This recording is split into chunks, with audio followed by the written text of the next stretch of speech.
Ngayong araw guys, nagluto ulit kami ng ulam dito sa treehouse na di kinakain dito sa amin lugar. Pero bago ang lahat, simula nga lang din pala muna kaming bumiyahe papuntang treehouse. Magdadalawang linggo na din kasi namin tong di napuntahan, kaya namiss na nga rin pala namin tong tambayan at paglibangan. Buti na nga lang din ay walang nagbago dito simula nung iniwan namin to ay ganun pa rin hanggang ngayon. Malaki na nga din pala yung mga sanga dito sa pinutol namin kahoy dati. Sakto din naman kasi nagkupra din pala yung isang trupa namin dito sa bundok, kaya napainom na nga rin pala muna kami dito ng buko. Namiss ko din talaga yung ganito dito sa bukid, yung bago ka muna magtrabaho ay inom ka muna ng tubig ng buko. Medyo napasobra lang kasi yung pahinga, kaya ngayon lang ulit nakaakyat dito sa bundok. Okay ni oh, pwede na ni oy. Kanam day, kani. Nataniman na nga rin pala ulit yung palayan dito ni tatay guys, kaya mayroon na naman kaming hihintayin para anihin. Ikan sa kalawakan ba? Ano ba to? Kuhan sa bulalakaw ba? Bato sa kilat. Try namin to guys kung kasi pwede daw tong kainin eh. Dito inakain dito sa amin pero kanadas mo. Kulira. Kuyawa nagmusod na to ano eh. Di ato ni sa suwayan kay Mo gani. kuan mo ga. Paano natin malaman kung di susubukan? Curiosity. Kanira uy. Kuran to isa. Uy. Ilahan magkatulno kay burot-burot man dila no.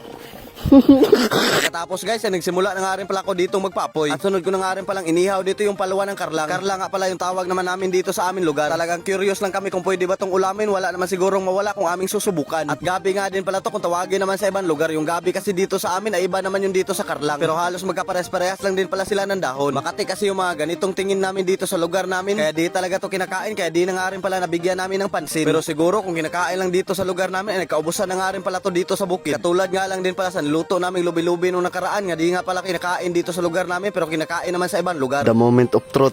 Ayan guys, ito yung ulam namin. Meron kaming karlang. Tsaka ito. Toyo. Ito yung magandang ulam gamot sa mga may sipon, mga may ubo. Ito yung maganda. Tapos ito, toyo. Parisan man toyo. Maganda to sa may mga ubo-ubo. Grabe inon Para- lagi ano niya lagi. para- Kay grabe na sa liha ay. Nga, first bite nga, first bite. May tag ni katol no. Wala na eh. Wala lagi na, sige. Lasa.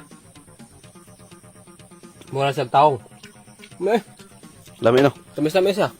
Ah. Oh.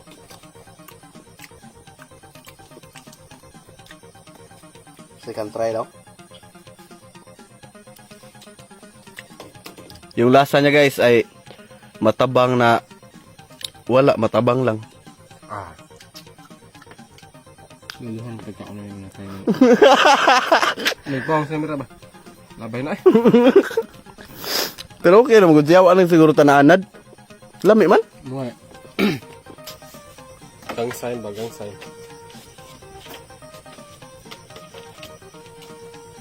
Siguro sa'yo no? Gangsain no?